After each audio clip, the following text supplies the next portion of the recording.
In this video, let's talk about two of the top REITs in Australia, perfect for those who are trying to build their passive income streams. Now, this video is going to be broken into two parts. One, I'm going to cover the fundamentals around REITs, and then I'll jump into the two top REITs in Australia, in my humble opinion. I've taken out a lot of the REITs I've talked about in my past videos. So if you want to go back and revisit them, I made life a little easier for you by compiling them in a single playlist. So I'll leave a link in the description box below for anyone who's interested in hearing more about REITs. Now, if you're already familiar with REITs, timestamps are in the description box below as well, so feel free to jump ahead. Now, before we get started, none of my videos should ever be used as financial advice. I mean, seriously, I'm a shaved-headed Asian guy on the internet talking about investing. So if you need help with financial decisions, make sure you talk to a proper professional. Now, it takes me a while to wash my hair, put on the same jacket and t-shirt when I film. So if you want to support me, just gently smash that like button right there, and that's more than enough. So without further ado, let's go! Now, first things first, how do REITs work? REITs are real estate investment trusts that owns or manage a portfolio of real estate assets for its shareholders, or aka unit holders. That basically means that they look for high quality properties with great tenants so that they can lease the property out for a very long time. Then the rental income from the tenants are passed on to the shareholders in the REIT. In a nutshell, that's essentially how REITs work. Now, there are four main categories of REITs you need to know. There is retail, commercial, residential, and industrial. Let me explain. With retail, think of shopping centers, Bunnings warehouse, or even furniture stores. With commercial, think about any real estate that is mainly business driven. So that could be farmland, office buildings, or even storage. With residential, think about apartment buildings, student housing, or even single family homes. And when it comes to industrial, think about distribution centers, factories, or even production plants. Now, there are definitely more categories of REITs out there. There is equity or even mortgage REITs. I have gone out of my way to avoid them only because they are a lot more complex and I'm not really interested to go down that path. So let's go over the upsides and the downsides of REITs, and then we'll jump into the two top REITs in Australia, in my humble opinion. Let's start with the downsides. When it comes to REITs, they have a high payout ratio, anywhere between 60 to about 100%. Not to mention, because they are also very dependent on tenants. If they were to lose one of their tenants, it might take a little while to replace that cash flow. On top of that, some assets are very sensitive to economic cycles. And a good example will be during this pandemic, shopping centers were hit relatively hard just because, well, we can't go to the shopping center. Now, when it comes to the pros, REITs tend to have a higher yield compared to some of the other asset classes. And those yields can be anywhere between 5 to 7%. And generally speaking, rental income is tend to be pretty stable. Not a lot of fluctuation, and you can almost anticipate what those rental checks will be in a couple years' time.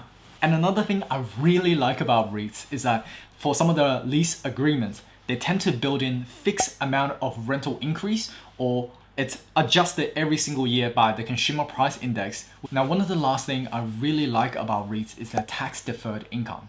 Sometimes REITs can depreciate the value of their assets in order to distribute more income to you.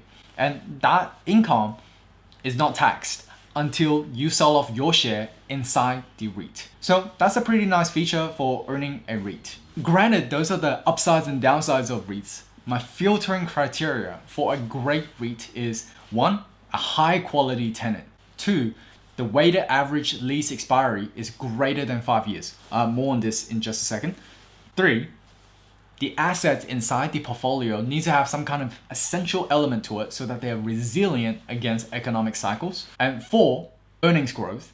5, the debt to equity ratio needs to be less than 0.6. Because anything above 0.6 is starting to get into very dangerous territory. I personally prefer something that's on the safer side. When it comes to weighted average lease expiry, that essentially means that when we look at the portfolio, majority of the lease agreement will expire in about 5 years.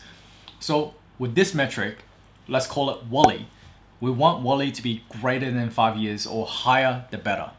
So this brings us to the first REIT, and that's Charter Hall Long WALE REIT.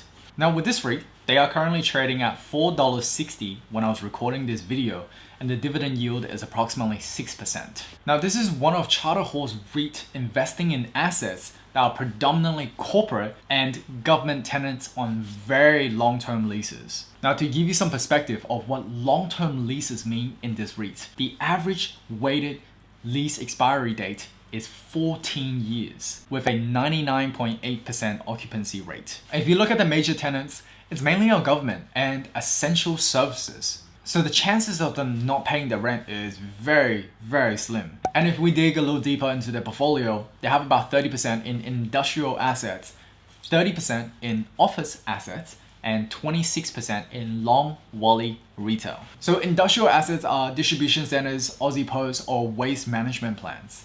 Long WALE retail assets are essentially petrol stations or bunnings. Agri-logistic assets are like hatcheries, feed mills, essentially long-term supply chain assets leased to Ingham's Group. So this REIT definitely ticks the high quality tenants box, the essential real estate assets box, and definitely the weighted average lease expiry greater than 5 years box for me. Not to mention, all of the assets in this portfolio have a weighted average rental review of 2.7%. That means every year, the rent will on average increase by 2.7%. But what about their earnings growth or their debt levels? Over the last 4 years, they have grown their earnings by 44.7%. Take this number with a grain of salt since this REIT was started in 2016, and it's not likely that they can keep growing at 44.7%. It'll definitely stabilize as time moves on, but still, it's very impressive. And from a debt to equity standpoint, they have a debt to equity ratio of 0.26. That means for every $1 worth of equity, they have 26 cents of debt. So quite safe in my humble opinion. And given that the net tangible assets of recording this video is about $4.52 per share, and it's trading at $4.60, it's a tiny premium for a very high quality REIT. Regardless, this REIT checks all my boxes, and I think it really does deserve your attention to do a little bit more research on it. Next, we have Centuria Industrial REIT. As of recording this video, it's trading at $3.21 with a 5.83% yield. As the name suggests, this is mostly an industrial REIT with a WALE of 7.1 years. Just to reiterate, WALE is weighted average lease expiry, and they have a 95.8% portfolio occupancy, and their major tenants are either food producers or essential services like Woolies, Aussie Post, or Visy. High quality tenant check, long WALE check, and there's definitely an essential element to these real estate assets. Check that box as well. And over the last 5 years, they have grown their earnings by 17.4%, which is really great to see. From a debt to equity standpoint, they definitely are on the higher end with 0.59, which means that for every $1 worth of equity, there is 59 cents of debt. But given our low interest rate environment at the moment, I'm less stressed about the higher debt to equity ratio. So Centuria Industrial REIT definitely ticks all my boxes, and again, I think it's worth your attention to do a little bit more research on it. But I do want to point out that the net tangible assets is worth approximately $2.83 per share as of recording this video, and this REIT is trading at $3.21, which means that it's trading at a 13% premium. Also, while I was researching this REIT, it bothered me that I can't seem to find how much the rental agreements will increase by each year. If anyone can find it, let me know in the comment section below, because I can't seem to find it. Of course, for those of you who are wondering how come I didn't include national storage in this video, to tell you the truth, I don't understand the future outlook of physical storage, whereas I have a higher degree of confidence when it comes to logistics and industrial REIT, because I know they're here to stay over the long term. Also, I've talked about Goodman Group, Rural Funds Group, Ingenia Communities in the past, so I actually just didn't want to repeat myself in this video. And if you're interested in those REITs, I have compiled those videos into a single playlist for you in the description box below. So let me wrap up this segment with what I think I can do better next time. Because as I was creating this video, I realized that since debt is the main source of capital for REITs, I could have looked into the tenant's credit score a little bit more, because that will really ensure whether the banks are willing to lend them more money, or even the credit score of the REITs. And building on that point, I could have done a better job in terms of looking at the earnings per share growth versus the dividends being paid. and just to see whether there is enough earnings to cover the dividends that the REITs is planning to pay moving forward into the future. If there's anything I can do better next time, let me know in the comment section below because I would love to hear from you. Now, thank you for watching this video all the way to the end. It really does mean the world to me. And as usual, if you want to support me, just gently smash that like button right there if you haven't already, and that will be more than enough to support me. Next video is going to be on ASX tech stocks. So make sure you subscribe to my channel, click onto the bell. When that video is ready, you'll be the first one to know. Until next time, my name is David.